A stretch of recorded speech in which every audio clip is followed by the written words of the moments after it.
growing up in Prichard, man, it's kind of tough. You know, it's a rough area, rough environment.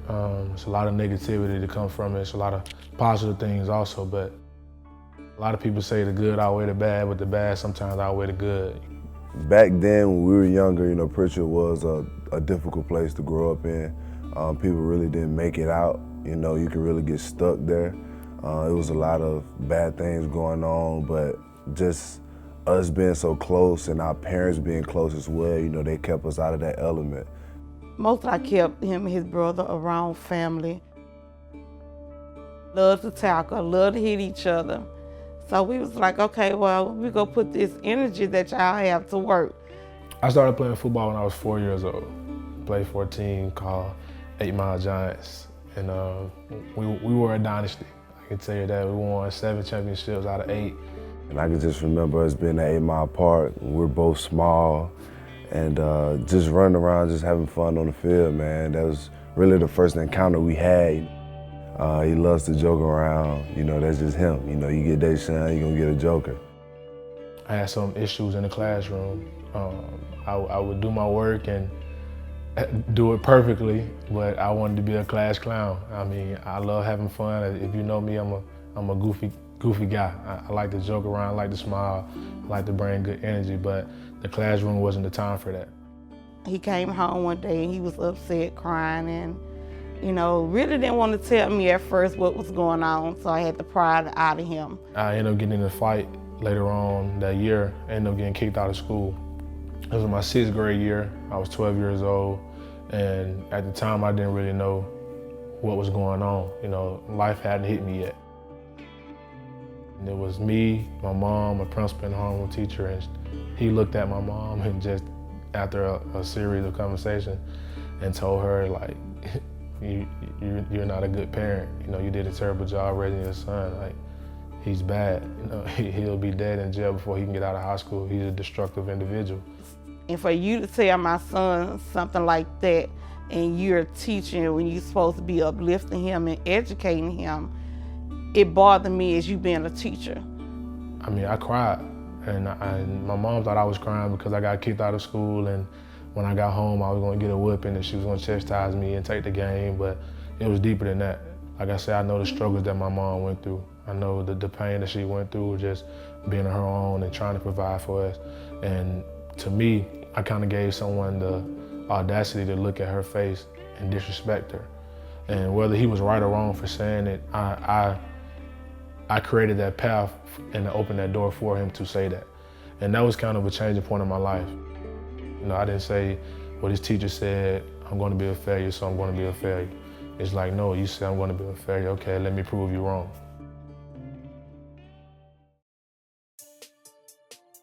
So when he went to Vigor, I talked to the coach, and I was like, you know, I know what he can do. He persevered, okay? He was prepared, and he was very passionate about what he did.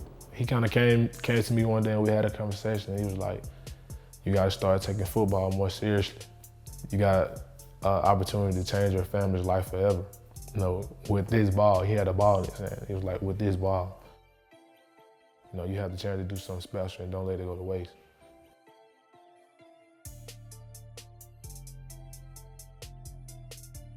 And a beautiful day for football as Clemens throws that one over the middle, intercepted. Deshaun Davis, right back to the 20 into the 18-yard line. We were at practice, and this is freshman year, man, and he's like sitting out directing the defense, calling out plays that they could possibly run based on the sets that they were in. And by me being so young and coaching, I was like, man, you know what I'm saying? This dude, like, I'm gonna enjoy coaching this guy. When he was on the football field, he was always that person that got everybody lined up and got everybody playing a rowdy style of ball. He liked to talk crap, and but he always backed it up. Sophomore season, man, I was ecstatic, man. I made All-State that year. I had like 140 tackles, 150 tackles, or something like that. You know, he'll make a big hit and he'll send me a video of it, and I'll do something. I send him a video of it, you know. Then we'll come and play each other, and after the game, he'd be like, you know, you seen me do that? Like, well, you seen me do that? You know, so it was always very competitive, but very friendly as well. It took me so long to get scholarships. It took me so long for someone to pull the trigger on me because everyone was saying, he's too short, he's too this, will he be able to do this at the next level? LSU came by and told me they wanted to play fullback, and people from Bama told me he was too small, play linebacker, and this, that, and another. And so he was worried because he hadn't got any offers. I had changed up my method of selling him. Most of the time I would introduce him to everybody and then show him his film. Okay, well this time I decided, okay, everybody's saying this guy too small. I'm gonna show him his film first, and then I'm gonna let him see him. So Lorenzo Ward was a guy that was recruiting that area out of South Carolina. He watched the video, and I said, well, now when you meet this kid, you're gonna say he's too small. And he said, well, coach, if he's taller than the goal line, that's all I need to see. And then after that, people start paying more attention to his film rather than his size. South Carolina was the first team to offer me, and Florida State offered me like 3 hours later. And in 1 week, I picked up 16 scholarships. I actually committed the day that Auburn offered me.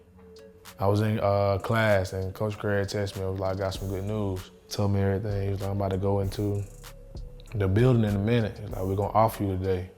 I'm like, for real? Like, really? He's like, yeah, like I told you. And they called me like 5 minutes later and put Coach Malzahn on the phone. They told me that they were gonna offer me a scholarship and I didn't hesitate to jump on it. I'm coming. Like, you ain't got nothing to worry about. I'm coming to Auburn. And he called me, he said, Mama, I'm just letting you know I'll be an Auburn man in a couple of years. So I was like, okay, great, let's do this. And he called me, he was like, hey, I committed to Auburn, but I was still, trying to decide. We're just gonna talk about, Auburn here for a second. Trey, just tell us, how's Auburn treated you? It's great. There's no other place like it. No other place. It feels like home. Like you're just laying in your bed. All day. He's like, bro, if you don't come to Auburn, you'll never play football again. Like, I'm gonna tell you right now.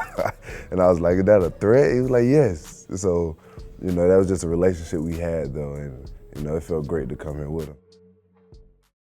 I was excited for my senior season, and that spring, my senior season ended before it came. So we were out there and we were doing drills, and Vigor doesn't have the best conditions for practice. So I was doing a drill, and I tried to brake and accelerate, and I stepped in a pothole, and my knee kind of buckled. And I felt it and I heard it, but I thought I was, Iron Man. I was Wolverine, like I can't be damaged, My mom actually let me go to the doctor. She was like, boy, your knee was extremely big, something gotta be wrong. Like I just played in the 7-on-7 tournament, nothing's wrong with me. So she made me go to the doctor, and I got an MRI, and they did a graft and everything, and my ACL was torn. It was his senior year, so we both in the car crying. I'm trying to keep myself together, but I see my child hurting and crying, so that hurted me. I burst out in tears. I mean, of course I thought, maybe this could be it. You gotta learn how to walk again because you have a new graft in your knee. And that was just, I'm a 17-year-old kid at the time, 17-year-old kid, 16-year-old kid at the time, going through this. Just the thought of me not being on the field with my teammates, it still just gets to me, so I think he handled it as well as he could. I mean, it wasn't much he could do about it. It was, what was done was done. I know he was hurt. After he got through that couple of days of being sore and hurting, his thing was, I'm gonna be back 100% before time. He was still at practice. He was still, basically he went into coaching mode, pushing me out the way, trying to tell me what to do so he could get in, and I moved. Because he knew what he was talking about. What helped him was the fact that Auburn honored their scholarship. And so, they stood behind what they said. And so I think that kind of helped him through the process as well, knowing that, okay, just because I hurt myself, I still have something to look forward to. Like I say, just still all those thoughts going through my head at one time, and I didn't know how to handle it. But I knew that I didn't want that to be the end of my story. 2016 season was the kind of the arriving season for me when I kind of started to make a name for myself.